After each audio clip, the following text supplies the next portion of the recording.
All right, here we go. Who's ready to learn about America? You guys ready? Here we go. Welcome to the annual National Civics Bee for Wayne County. I'm Rick Duncan from G1013. I'm your host for this evening, and we're going to start off the evening by meeting our contestants, students from around the area participating tonight. Honesty Arrington from Hagerstown Middle School. Fiona Breitenbach from Northeastern Middle School. Layla Brown from Hagerstown Middle School. Colton Callahan from Hagerstown Middle School. Hayden Goebel from Northeastern Middle School. Elliot Gray, Hagerstown Middle School. Aaliyah Haskett, Hagerstown Middle School. Lydia Herr, Hagerstown Middle School.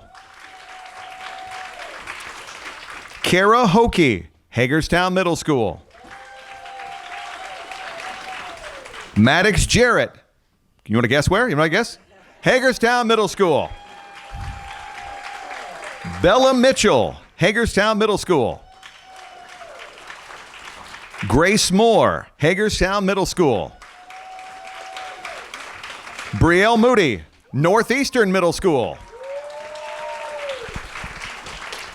Caden Nolan, Hagerstown Middle School. Hadley Nutty, Northeastern Middle School. Tatum Rivera, Hibbard Middle School. Cora Schmitz, Hagerstown Middle School. Addison Schubert, Northeastern Middle School. Josephine Wessel McCoy, Hibbard Middle School. Molly Whistle, Northeastern Middle School. And also please welcome our two gracious alternates for tonight, Katarina Bailey from Hagerstown Middle School and Lauren Boyce from Northeastern Middle School. Let's give all of our students another round of applause for their hard work, time, and dedication it takes to study and prepare for tonight's event. You're going to see tonight is anything but easy. So before we get started, let me introduce Melissa Vance, President and CEO of the Wayne County Area Chamber of Commerce. Melissa?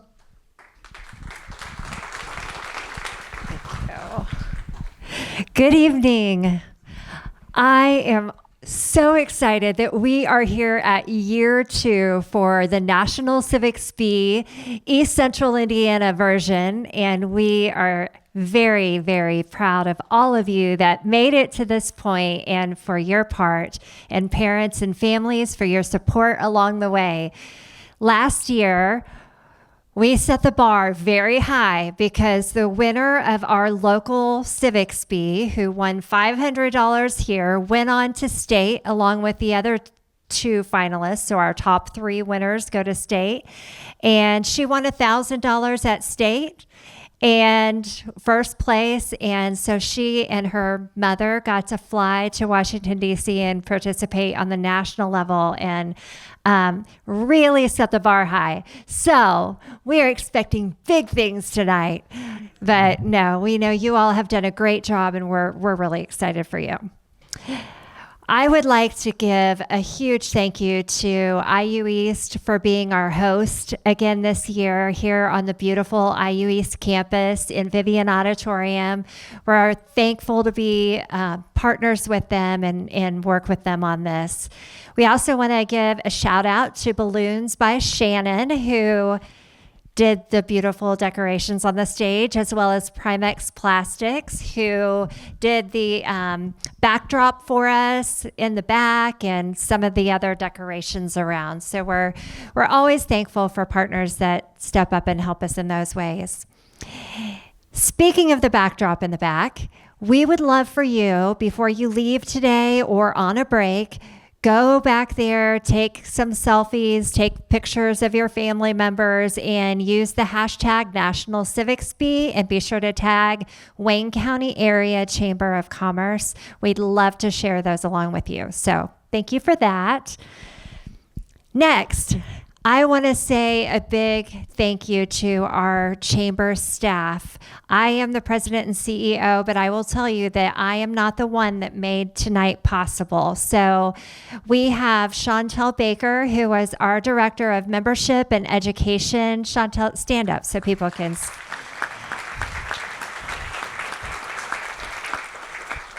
You would not imagine the number of hours that this lady has put into this event. So thanks for all of your work on that.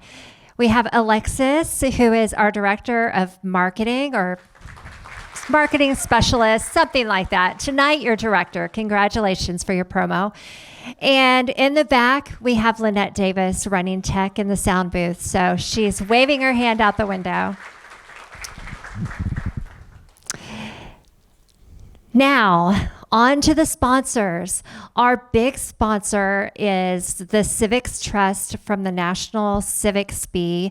That is a part of the U.S. Chamber, and they are the foundation that supports this program. And so they partner with us, and we're excited to be co-sponsor for that. Next, we have our red sponsors, 1017 The Point, Dot Foods, Merchants Bank, and Sugar Creek. Our white sponsors, Comfort Suites and Earlham College, and our blue sponsors, Cochran and Associates, Hoppy Jewelers, Indiana University East, Reed Health, Rick Thomas Masonry, and Transcendia. Can we give them a big thank you?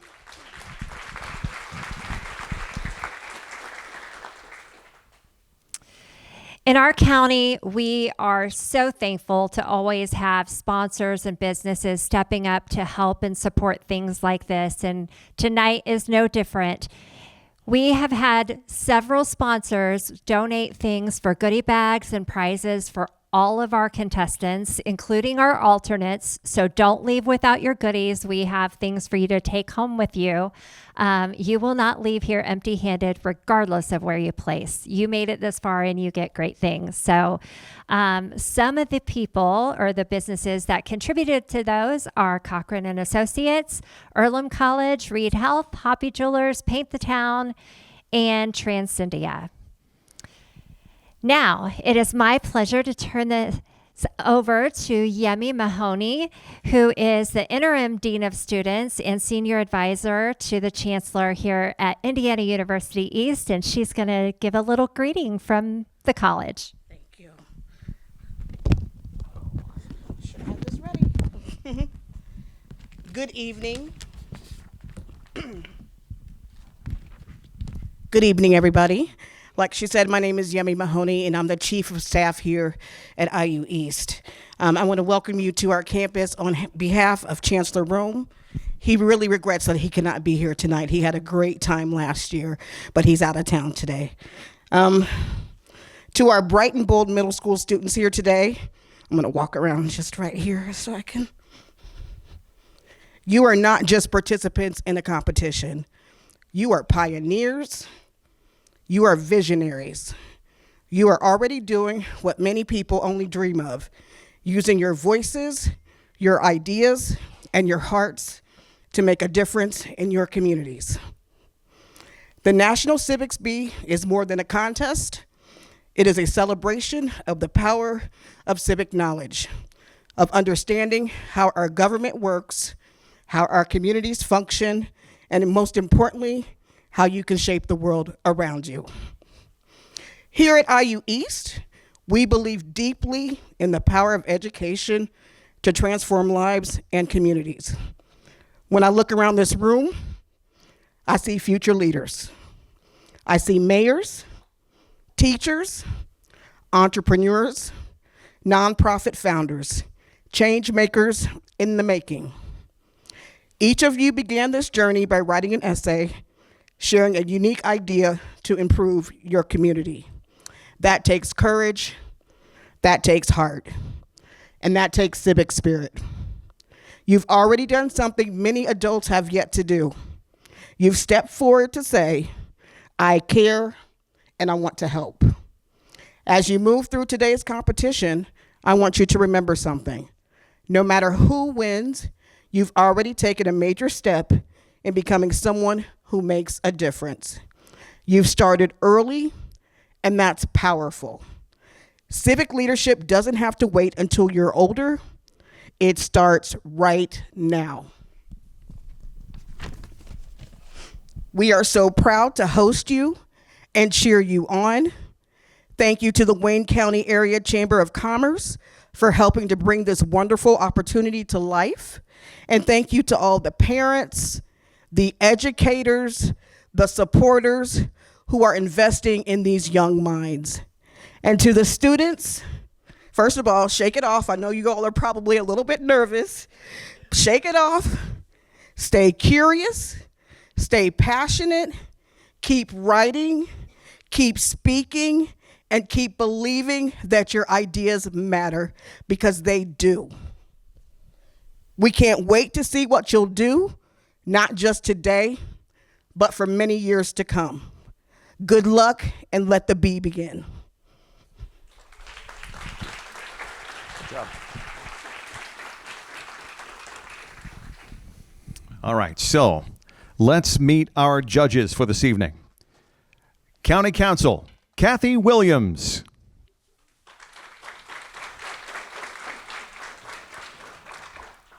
County Commissioner, Jeff Plasterer.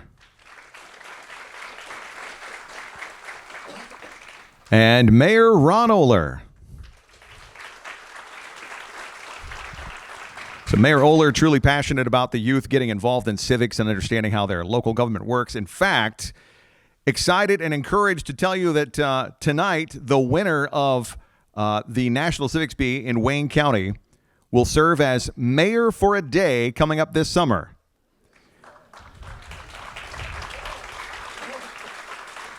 So it's an exciting and meaningful experience to see civics in action firsthand. Mayor Oler, thank you for your support tonight. We appreciate it very much. It kind of sounds like you just want a day off, though. I'm just going to tell you, it's just what it sounds like. All right, so during rounds 1 and 2, as we mentioned earlier, you can play along. There will be a QR code on screen. Scan it and select spectator. So once you scan the QR code and select spectator, then you can begin to play along as well. So audience members, you can win prizes tonight, donated by IU East, Ivy Tech, Purdue Polytechnic, and amazing community partners. We greatly appreciate that very much. Also, I need to remind the students, no personal devices, no cell phones are allowed on stage. If you haven't handed them over already, please do. Raise your hand and turn in your device, except obviously the one given to you by the chamber. So, all right, so today's competition is 3 rounds.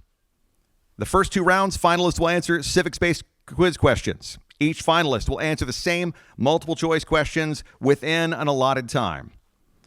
Each question and answer will be read aloud. A 30-second timer will not start until after I've finished reading the last answer of the questions. Each correct answer will receive 1 point. Incorrect answers and answers not submitted receive 0 points. So since you don't get penalized for answering a question, you should answer all the questions to the best of your ability. Once you've selected an answer to a question, that answer is final. So you can't go back and change any of your responses. Once you've answered it, it's final. End of rounds 1 and 2 will display a leaderboard on the screen, and you'll be able to see which students are in the lead. Incidentally, spectators will also show a spectator leaderboard to find out who is on screen. Feel free to use an alias in case you think you're really bad at this. The 5 finalists with the highest score at the end of round 2 will advance on to round 3. If there's a tie for 5th place, we'll announce a tiebreaker round of 3 questions. And only the students who are tied for 5th will then answer those questions. If you're not tied for 5th place, then you're not going to answer the tiebreaker questions. Pretty self-explanatory. At the end of the tiebreaker, I'll announce the finalists that'll move on to the final round, round 3. And students, during the quiz rounds, if you have a technical issue or anything goes wrong with your device or anything at all, raise your hand right away so that way we can have somebody come over and help you out with it. If you can't figure out how to use your device, we'll bring in a younger child who'll show you how to use that device. And if they can't help, we'll just throw it away. We don't really know what to do. So, is everybody ready? Because you'll select an emoji response to make sure we know you are ready to go. So, select your emoji response.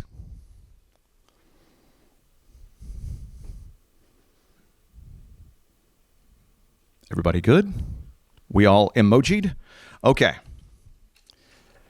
Here we go.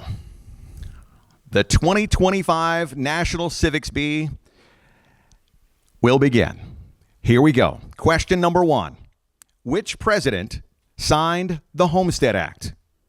Is it A, Andrew Jackson, B, Ulysses Grant, C, Abraham Lincoln, or D, Andrew Johnson? Which president signed the Homestead Act?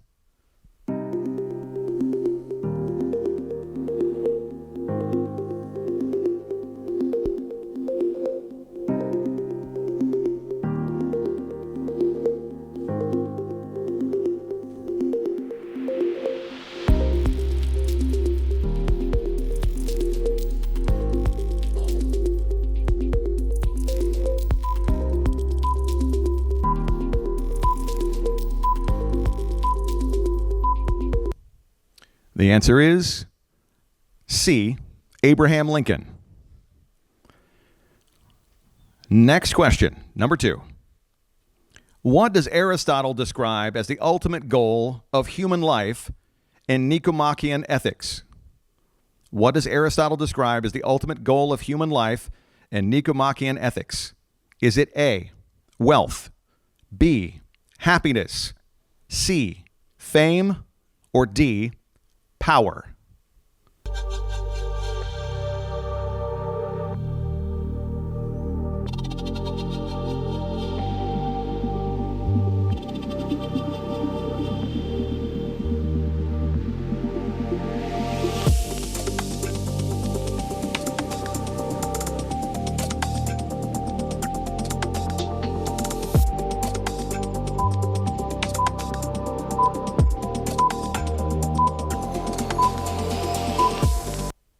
The answer is B, happiness. Spectators, answer honestly. Who's ever heard of Nicomachean Ethics? Thank you. Okay. Question number 3. Which of the following best analyzes the Supreme Court's reasoning for Korematsu versus United States? Which of the following best analyzes the Supreme Court's reasoning in Korematsu versus United States? Is it A, the court ruled that national security concerns outweighed individual rights, justifying the internment as a necessary wartime measure? B, the decision emphasized that the internment was based on clear evidence of espionage by Japanese Americans, thus validating the government's actions? C, the court determined that racial discrimination was the primary reason for the internment and deemed it unconstitutional? Or D, the ruling stated that the government had no authority to detain citizens without due process, leading to a unanimous decision against the internment?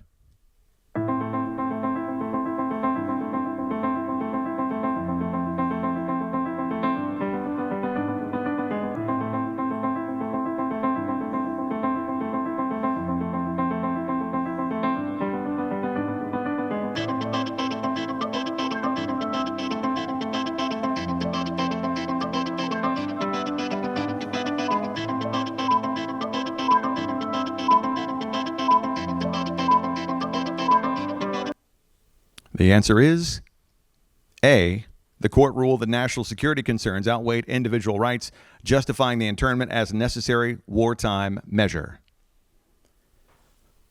Question number 4. What 2 states were involved in the case of Gibbons versus Ogden? What 2 states were involved in the case of Gibbons versus Ogden? Is it A, Maryland and Virginia, B, New York and New Jersey, C, Missouri and Kansas, or D, Texas and Arkansas?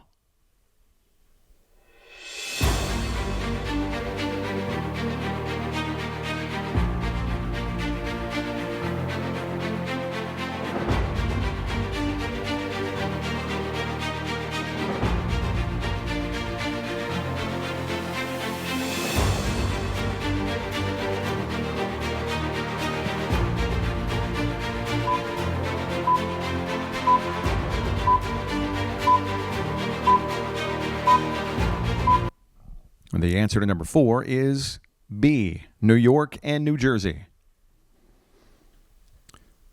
Question number 5. Which problem did Madison identify in Vices of the Political System as a key weakness of the Articles of Confederation? Which problem did Madison identify in Vices of the Political System as a key weakness of the Articles of Confederation? Is it A, the inability of states to trade with foreign nations? B, the lack of a strong central authority to enforce laws and regulate disputes between states? C, the overreach of the national government in controlling state affairs? Or D, the lack of a national military presence to defend the borders?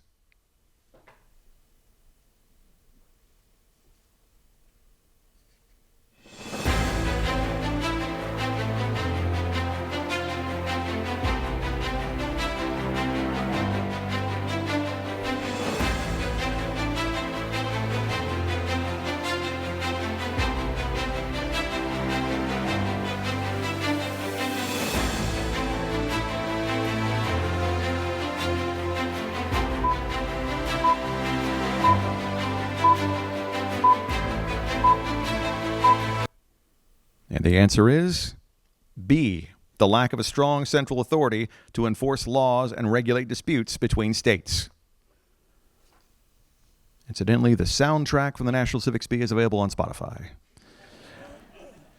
All right, question number 6.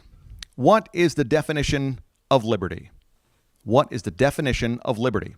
Is it A, the power to think and act as one sees fit with no consequences? B, the power to think and act as one sees fit unless it interferes with someone else's rights? C, the power to think and act as one sees fit no matter what? Or D, the power to think and act as one sees fit, then impose your will on someone else?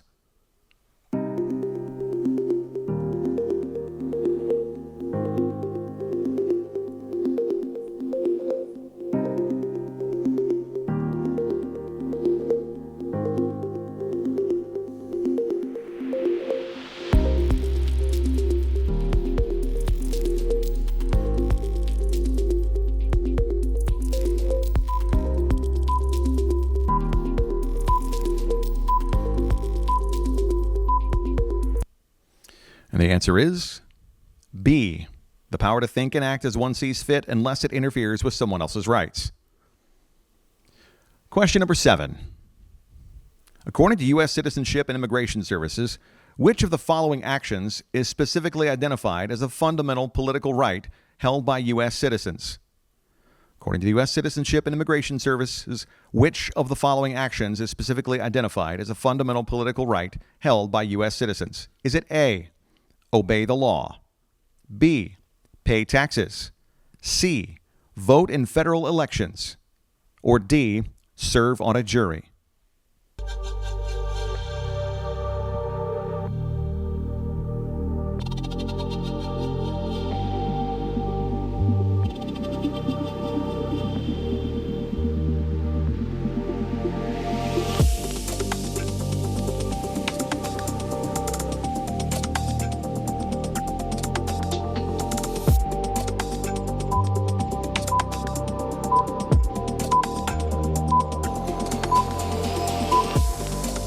The answer is C, vote in federal elections. Question number 8. Under the Compromise of 1820, what was preserved by adding one free state and one slave state to the Union? Under the Compromise of 1820, what was preserved by adding one free state and one slave state to the Union? Is it A, quid pro quo? B, standard of living? C, sanctity of contracts? Or D, balance of power?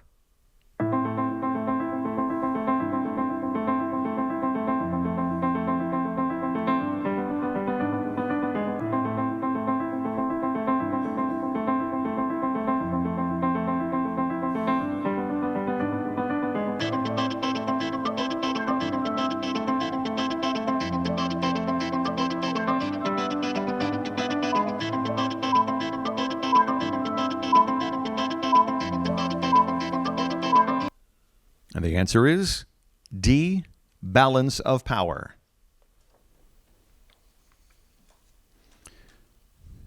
Question number 9. How would you evaluate the significance of the 14th Amendment in relation to citizenship? How would you evaluate the significance of the 14th Amendment in relation to citizenship? Is it A, it defined the rights of all citizens? B, it allowed for the naturalization of immigrants? C, it granted citizenship to all born or naturalized in the United States? Or D, it established citizenship by bloodline?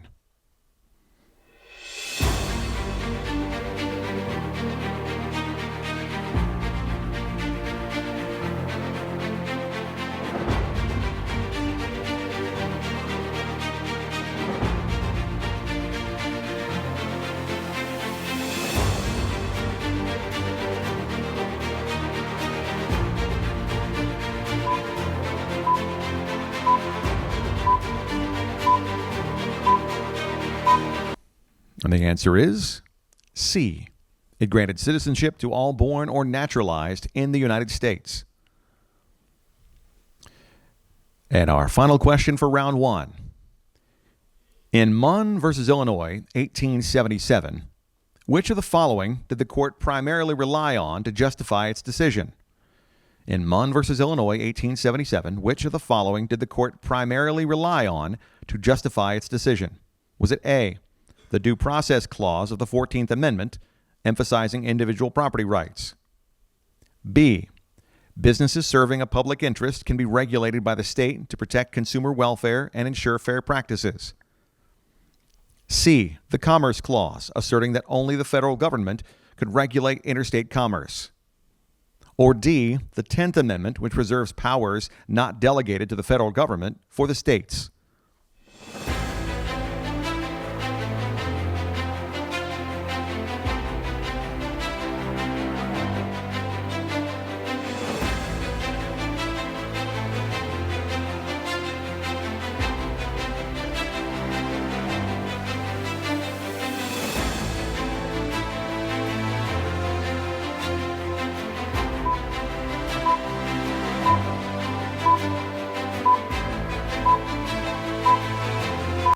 And the answer is B, businesses serving a public interest can be regulated by the state to protect consumer welfare and ensure fair practices.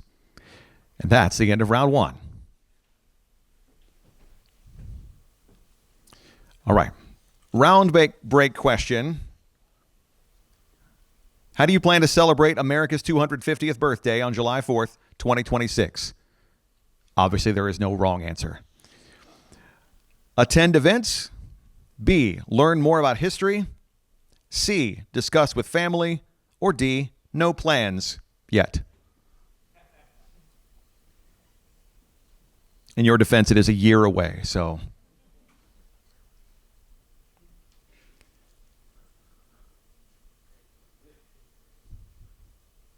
Fair enough.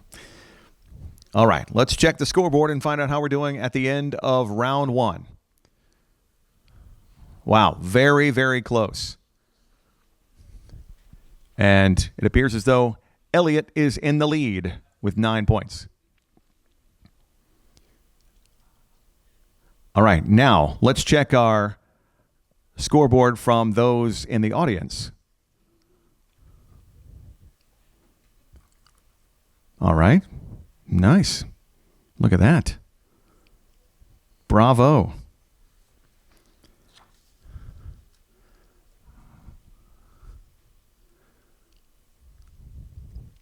All right, well done. Let's get ready for round number 2. By the way, what parent or person in the audience gave up after 2 questions? Anybody? Yep, a couple people? Okay. Here we go. Round number 2. Question number 11. Apply the principles of the Constitution to the following scenario. Congress passes a law that allows the president to enact laws without the approval from the legislative branch. What constitutional principle would this violate? Again, apply the principles of the Constitution to the following scenario. Congress passes a law that allows the president to enact laws without the approval from the legislative branch. What constitutional principle would this violate? A. Separation of powers. B. Federalism. C. Popular sovereignty. Or D. Judicial review.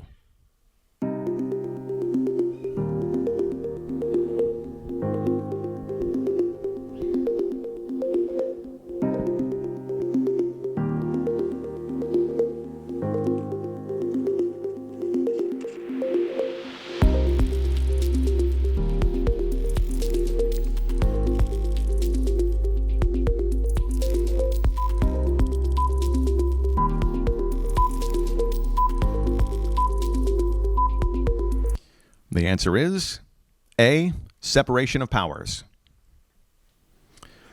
Question number 12. When President Eisenhower ordered the National Guard to Central High School in Little Rock, what power was he using?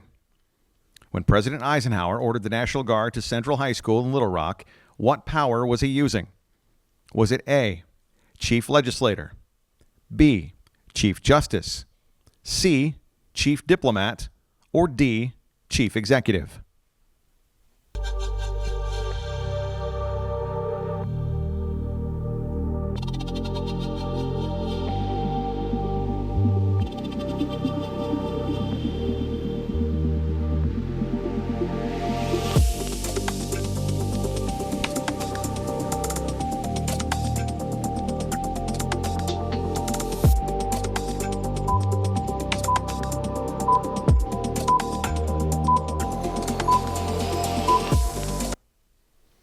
And the answer is D.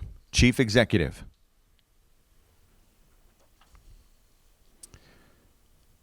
Question number 13.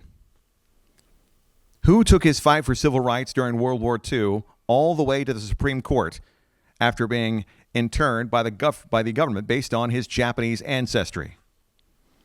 Who took his fight for civil rights during World War II all the way to the Supreme Court after being interned by the government based on his Japanese ancestry? Is it A.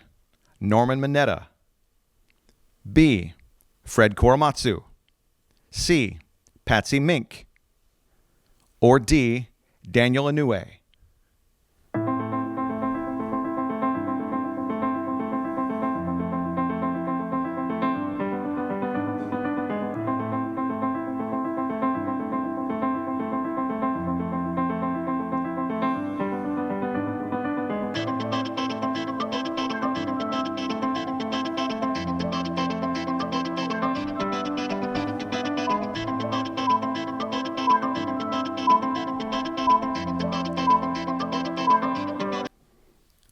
The answer is B. Fred Korematsu. Question number 14. Which of the following actions would most likely be considered a violation of private property rights under the Due Process Clause of the Fourth Amendment? Which of the following actions would most likely be considered a violation of private property rights under the Due Process Clause of the Fourth Amendment? Is it A. A state government raises private property taxes to fund the construction of a new dam and levee system at the local reservoir? B. A city passes a law requiring homeowners to maintain their property to a certain aesthetic standard, including painting and landscaping? C. The federal government seizes a private business's land to build a public hospital but offers the property owners compensation at half of what the land is actually worth? Or D. A homeowner is prohibited from building a structure on their land due to HOA laws that govern their neighborhood?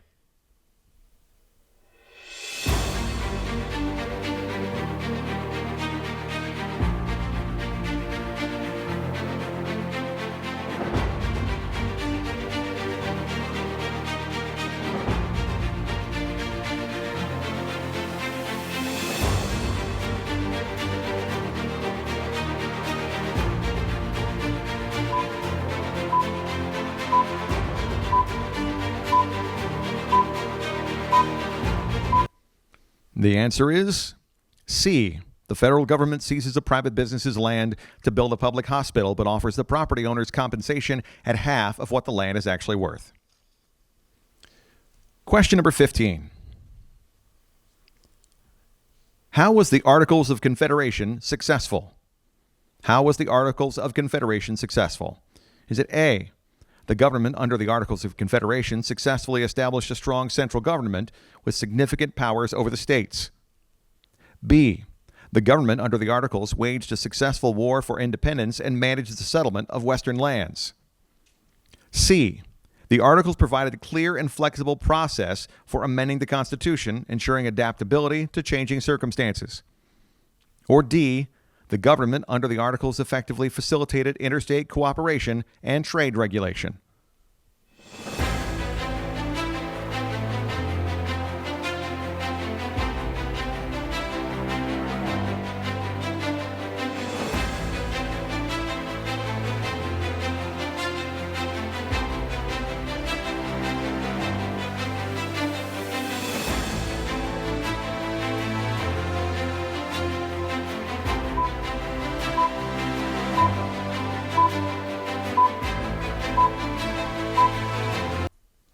The answer is B. The government under the Articles waged a successful war for independence and managed the settlement of Western lands.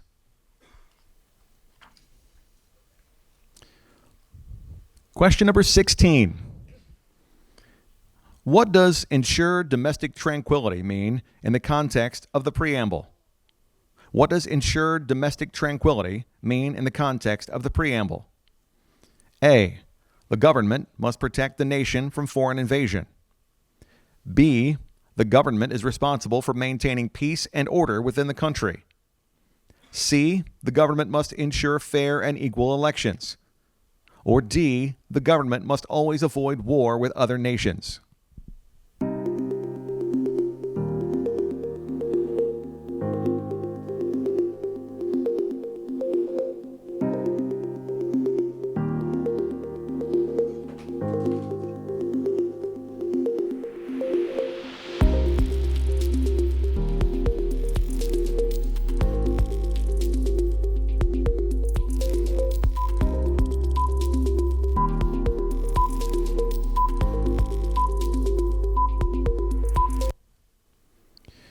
And the answer is B.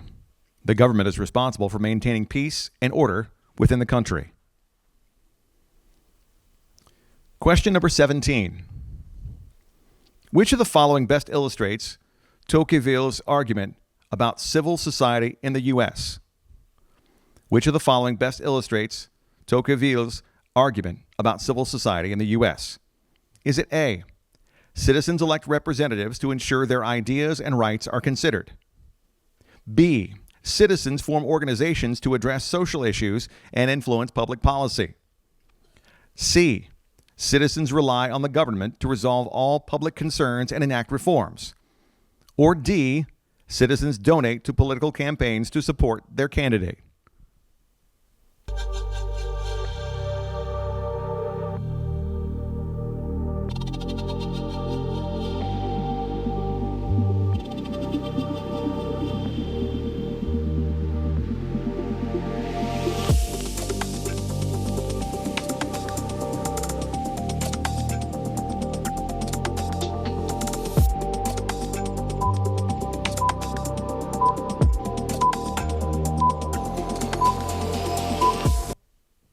And the answer is B. Citizens form organizations to address social issues and influence public policy. Question number 18. What document establishes the powers of the national government? What document establishes the powers of the national government? Is it A, the Declaration of Independence? B, the Articles of Confederation? C, the Bill of Rights? Or D, the Constitution?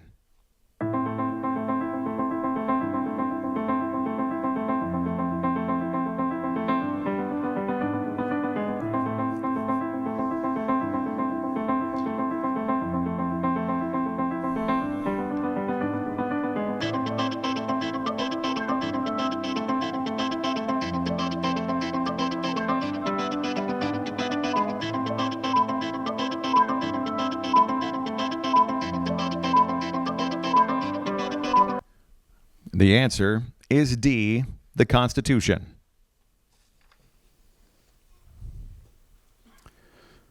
Question number 19. Which of the following is an example of a check of the judicial branch by the executive branch?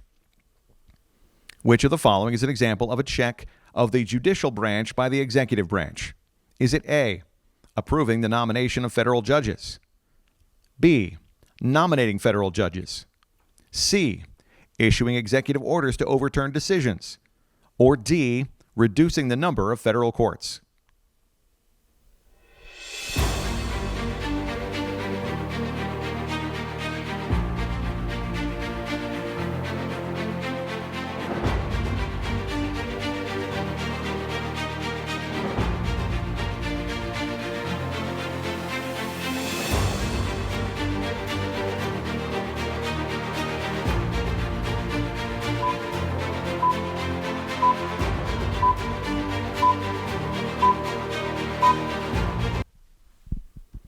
And the answer is B, nominating federal judges. And the final question for round number 2. Whose opinions are considered radical because she sought political equality for all women and chastised the abolitionist community for failing to seek civil rights for black women as well as men? Whose opinions were considered radical because she sought political equality for all women and chastised the abolitionist community for failing to seek civil rights for black women as well as men? Is it A, Ida B. Wells, B, Harriet Tubman, C, Phyllis Wheatley, or D, Sojourner Truth?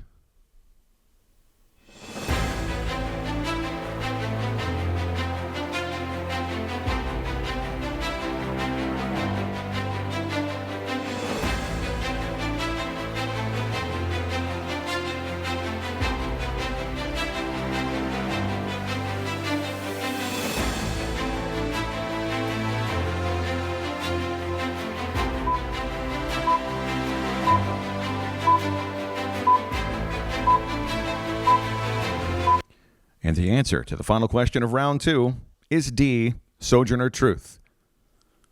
And that is the end of round number 2. Let's give it up for all of our participants so far. 2 rounds through.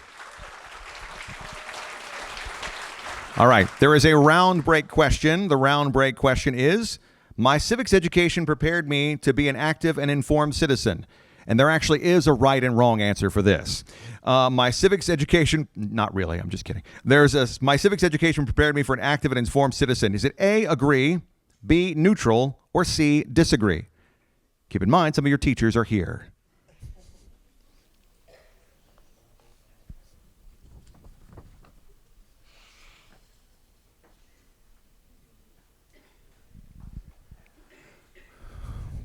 Good answer.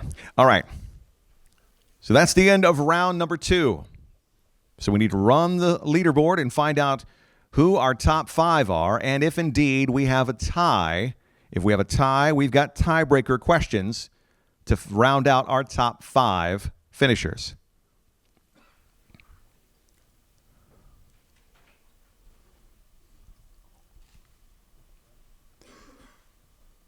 Bella is in first place. It looks like Hadley is in second place. They're tied at 14 apiece. Tatum is third. Elliott is fourth. And I'm having a hard time saying that one. Brielle, thank you, is fifth. Those are your top 5 finishers.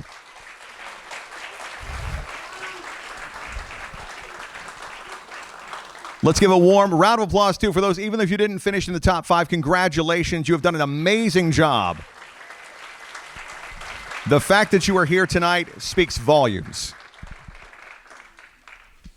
All right, so we're going to take a break. We're going to rearrange some tables, and we're going to come back with round number 3. So you've got some time. If you'd like to take some pictures in front of the backdrop back there, please do. Make sure you tag National Civics Bee and also the Wayne County Area Chamber of Commerce. And by the way, contestants, these are all loaded with TikTok. So go ahead and, not really. They really aren't loaded. I'm just kidding. So hang on. We'll be moving some tables around and we'll be ready to go. Yes, audience participation. Let's find out how the audience did.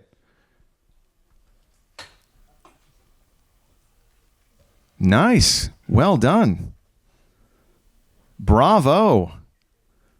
Feel pretty good about yourselves right now, don't you? Yeah. Nice job. MB is first. Looks like Boiler U is second. And is that BMH? BWH? BWH. Tied with two others for third. Nice job. Well done.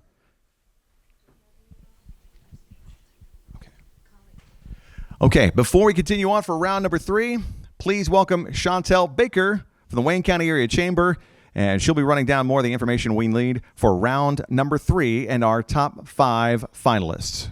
Chantel? Thank you. I'll put this up here. I have it all messed up. Got too many papers going too many different directions. All right, first off, I just want to take a few seconds, thank all the students, all the families, all the communities. What a great turnout. All 22 students, all 20 students and 2 alternates, so we had a great turnout for this, so thank you very much. What is that sound? Who's that? Was it me?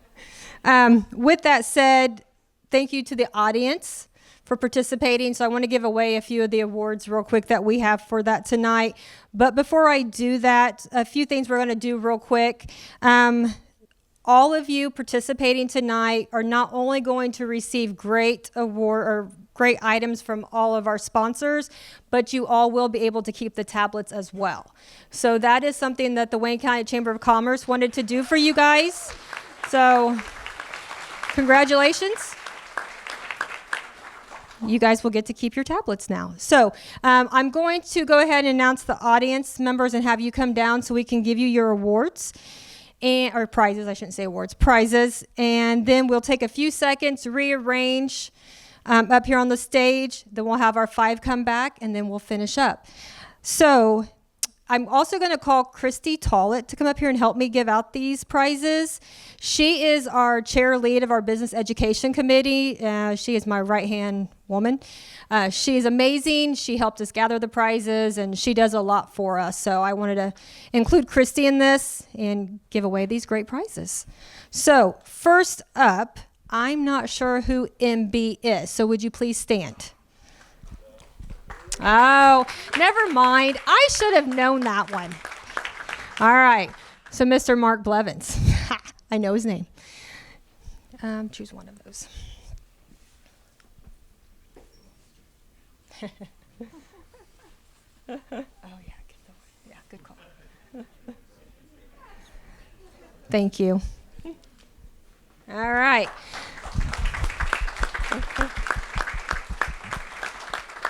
And then the second is going to Boiler U, and I kind of feel like I know who that is too. Imagine that. Mr. Dr. Hicks.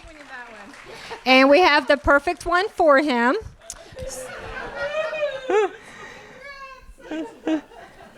So again, we have great sponsors. Purdue Polytech, IU East, and Ivy Tech gave us award or prizes for all these guys tonight, so thank you. And third place is BWH. Who is BWH? Woohoo! Come on down. We're gonna have to get his name. I don't know it.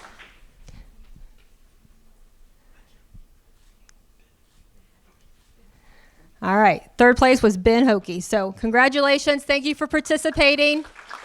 I hope you guys had fun.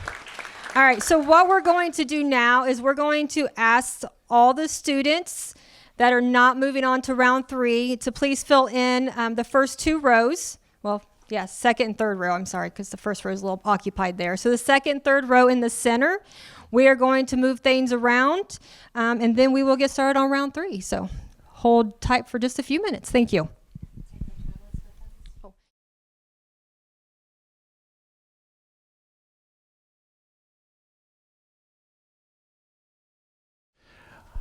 All right, here we are. Round 3, our final round.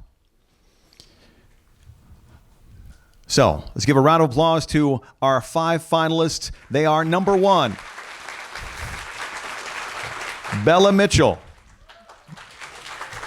Number 2, Hadley Nutty. Number 3, Tatum Rivera. Number 4, Elliot Gray. And number 5, Brielle Moody. So number 3, round 3 is different than the first 2 rounds. So what will happen is each finalist will share a 3-sentence summary of their essay using the 4x6 note cards that they have all brought along for prep. Each finalist will get 2 questions from our judges, and they'll have 3 minutes to answer each question. The judges will then evaluate the finalists based on how well they demonstrated an understanding of civics principles and related systems, how they demonstrated clarity and effectiveness in delivering that summary, demonstrated clarity and effectiveness in responding to the judges' questions, and using specific examples, evidence, and primary sources to support their answers. So, we begin with number 1, Bella Mitchell.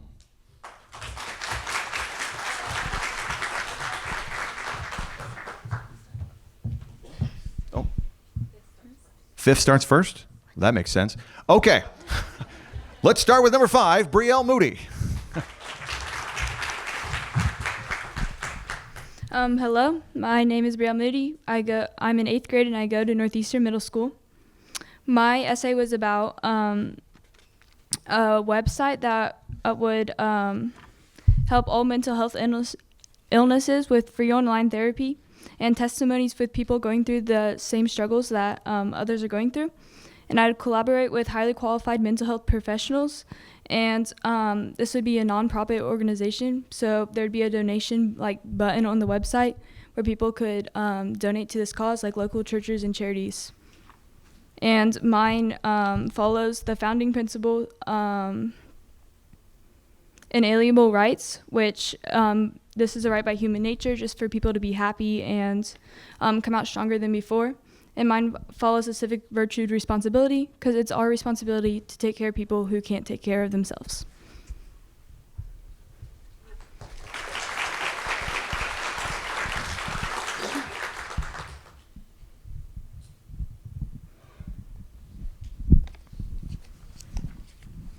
Thank you, Brielle. Mm-hmm. First question, which members of local government would be involved in making your idea a reality?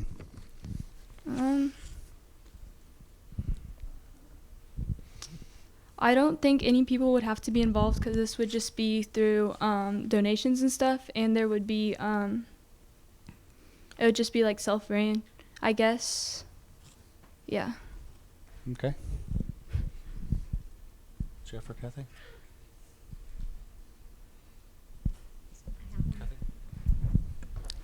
Why did you choose this particular topic for your essay? My sister, she struggles with OCD, and it's been really hard just to find a therapist that could take her in, and there has not just been a lot of spots available, so this just is really dear to my heart. Thank you.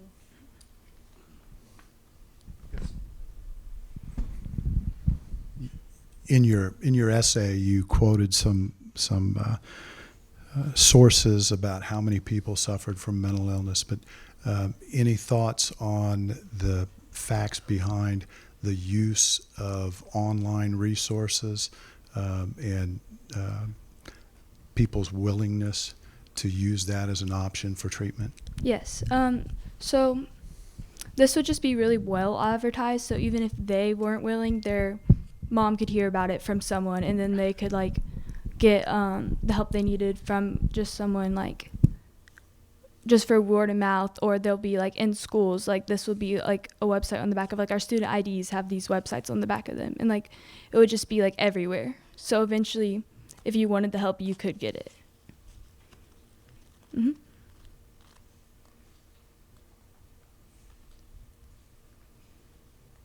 All right. Thank you, Brielle. Brielle Moody, Northeastern Middle School. Please welcome next, Elliot Gray from Hagerstown Middle School.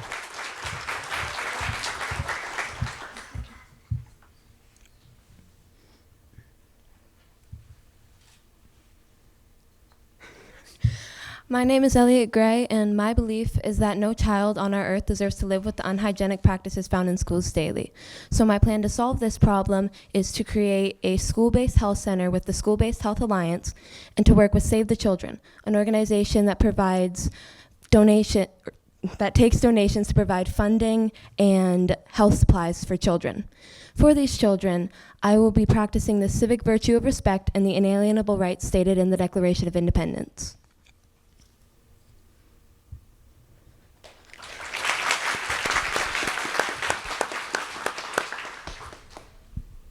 Thank you, Elliot. A question. What do you think is the biggest challenge to building your solution?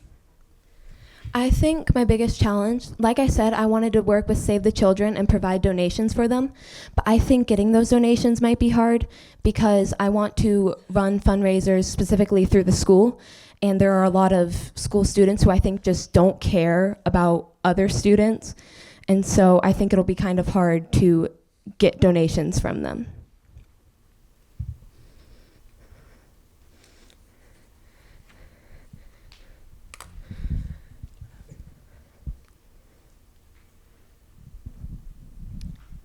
Civics encourages active participation in community life, including volunteering and advocating for issues that matter. Can you give us an example of volunteering or advocating for your particular topic?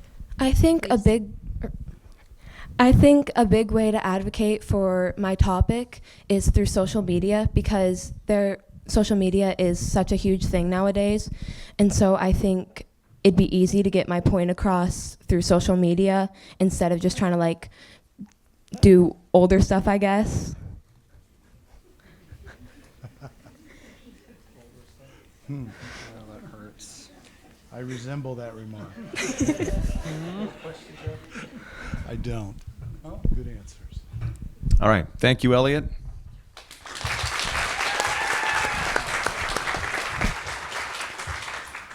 Next up, Tatum Rivera.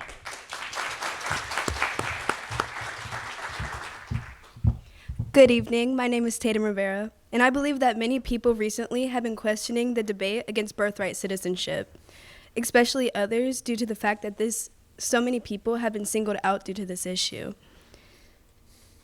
I feel like this debate has led many people, including myself, to feel panicked or fear or even stressed out, which also leads to depression and stress. I believe that finding ways to help other people who feel like they can't help themselves in this dire need is one of the main things that I fully believe in myself. Statistics prove, according to the Center of Immigration Studies, that 23% of American schools, public schools, high school and middle school, all house undocumented or students under birthright law. So that means that 1 out of every 4 students is either undocumented or under birthright. I want to provide advocacy through nonprofits to offer a secure place and trustworthy resources. I will utilize my local entities to help my peers and their families. I plan to reach out to local immigration attorneys as well as organizations such as Amigos. I believe that this embodies what civic virtues truly stand for, and I believe that in myself I can help these people. Thank you.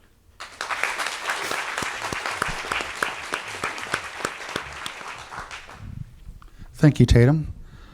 What do you think would be the biggest challenge to building your solution? I believe the biggest challenge is finding the type of people who would be willing to help these people, as many people don't seem to understand that this is a really big thing for most students. Can you name a couple of responsibilities of a U.S. citizen that are considered your civic duty as such? Could you repeat the question, please? Could you name a couple of responsibilities of a U.S. citizen that are considered your civic duty? I believe that responsibilities like civic duties include helping others and wanting to provide, as well as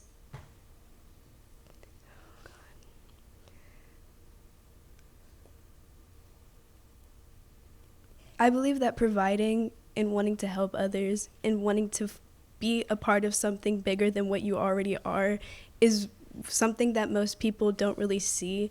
And then fully functioning with other people and getting to know more, I feel like that's something that does include civics, because not only do people not realize that it is something to be a part of a community, but that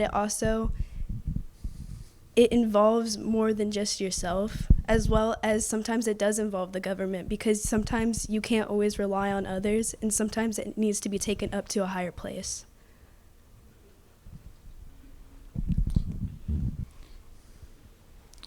Tatum, thank you very much for your responses tonight. You're doing a great job. But let me ask you this. What do you think your own personal attributes are that will help you implement a program like this? I believe that I can reach out to others. Since I am a kid myself, sometimes it's not always the best thing to trust an adult. Tatum Rivera, Hibbard Middle School. Next up is Hadley Nutty, Northeastern Middle School.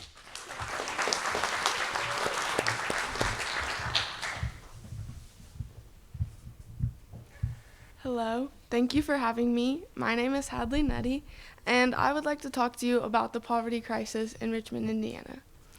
Did you know that around 21.5% of Richmond citizens live in poverty? I believe that it is our responsibility as American citizens to look out for those less fortunate than us. My solution to this crisis would be a non-for-profit program called PATH. PATH stands for Poverty Assistance Team and Help. PATH would travel around Richmond providing people with clothes, food, and commutes to places like work or school. PATH's main goal would be to help these people get to a place where they don't need assistance. PATH would be funded by fundraisers, grants, and sponsorships. We would also like to work with local businesses to spread awareness about our cause. These local businesses could also provide job opportunities. PATH includes many founding principles and civic virtues at its core. The main founding principle it includes is equality. It's equality because PATH strives to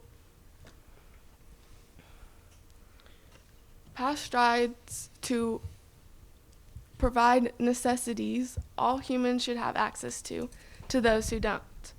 So therefore, they are providing and promoting the access to human services. The two main civic virtues PATH incorporates are responsibility and respect. Responsibility is all about taking accountability for yourself and for others, which is a majority of what PATH is about. Respect is defending human rights and dignity. And PATH is about defending the human rights to food, clothes, and clean water. PATH would be a great addition to our community, and it would change lives for the better.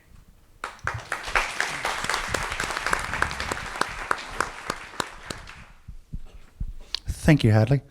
A question: which members of local government would be involved in making your idea a reality?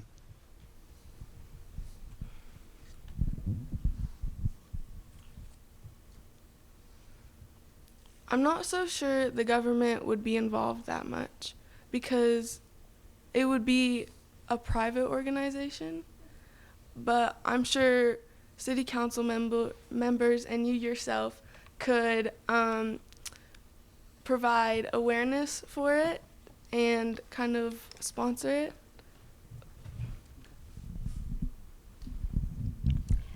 What has the Civics Bee taught you in all you've done to get to the point you're at now? What have you learned from that? I've learned a lot about how the government works and how the government affects people's daily lives and, more importantly, children like me. Thank you.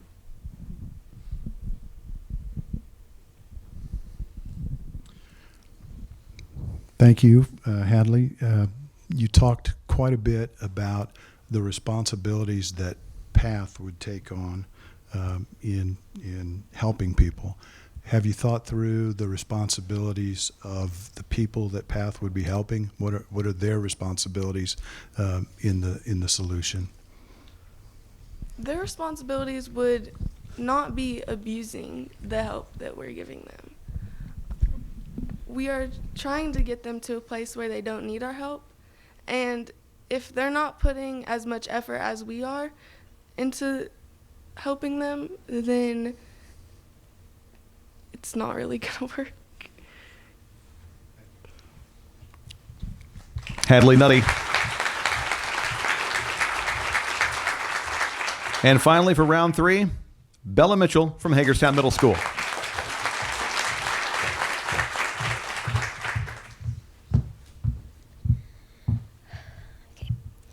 There's approximately 80,000 free-roaming cats in Indiana, and I want to lower this number by getting them adopted. To complete this goal, I will need to work with local vets and clinics to help me spay, neuter, and treat the cats for diseases. And I will also need permission to get the cat from the area. I will also need permission from the area I'm getting the cat, and I will work with Second Chance Richmond to help me, or to house the cats until they get adopted. Finally, my founding principle and civic virtue is consent with the governed and responsibility, because I need permission to get the cat and I need to be responsible with the cats and their well-being.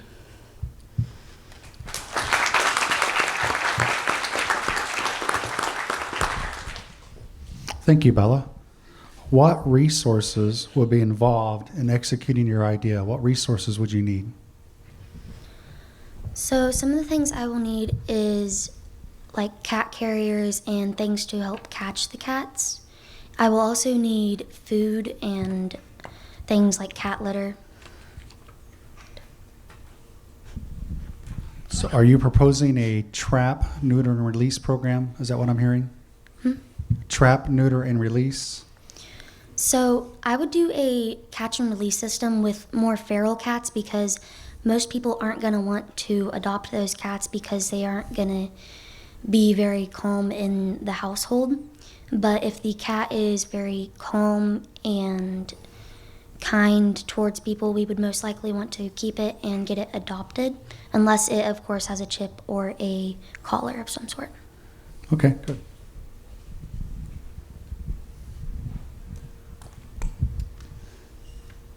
Can you tell me, with your project, how do you see interacting as far as civics go with some of the local community officials or the county officials with your project? I'm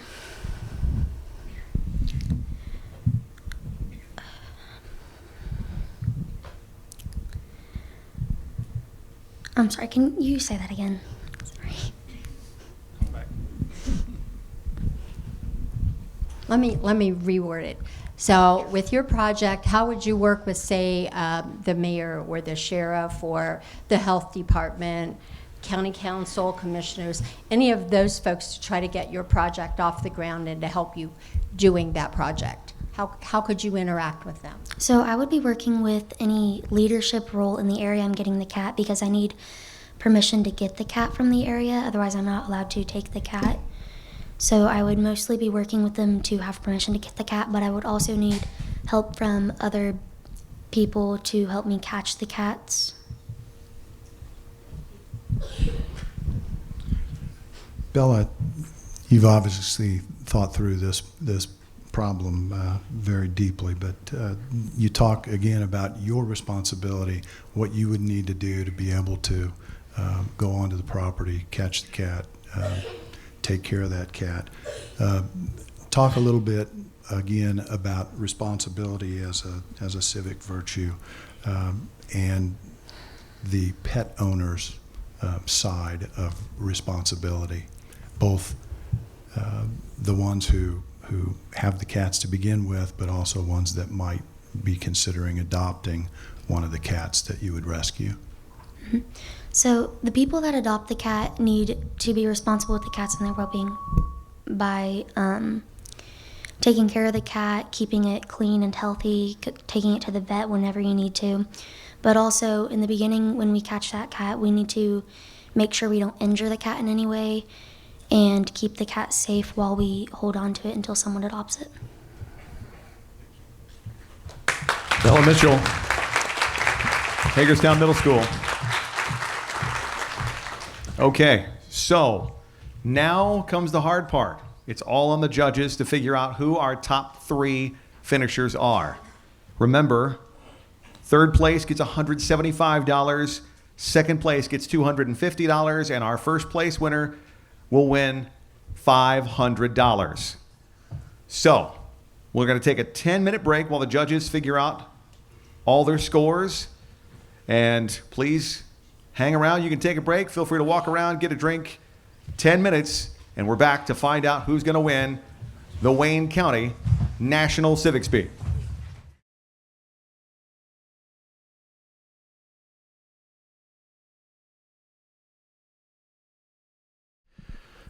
All right, the suspense builds.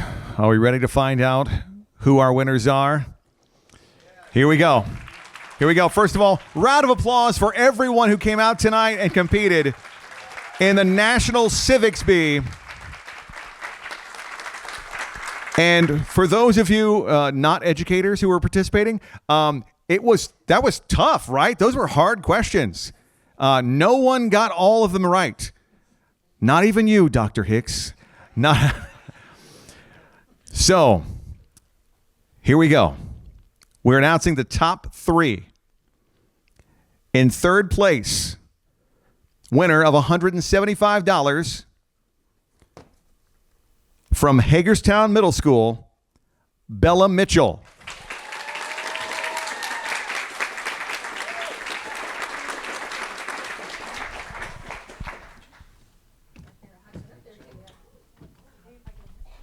It's a big Happy Gilmore check you get to take home with you. Don't try and put that through the drive-thru.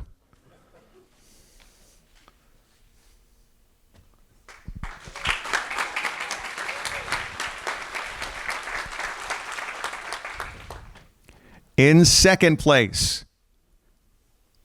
Hadley Nutty, Northeastern Middle School.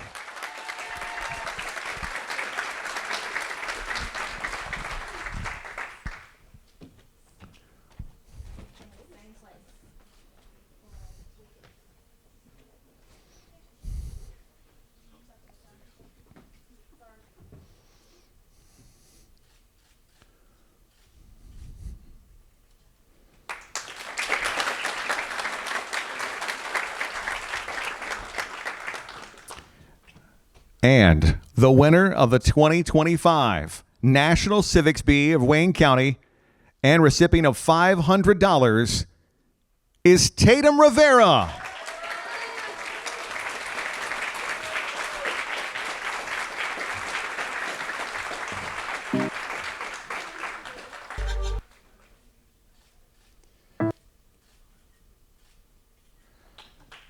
Congratulations to everyone who competed tonight. Remember that Tatum and Hadley and Bella will be participating in the state competition for the National Civics Bee, and the winner of that moves on to the Nationals in Washington, D.C. Congratulations to everyone. Thank you to everyone from the Wayne County Area Chamber of Commerce, all the schools, parents, teachers, helpers. Thanks for being here. Congratulations, and have a great night.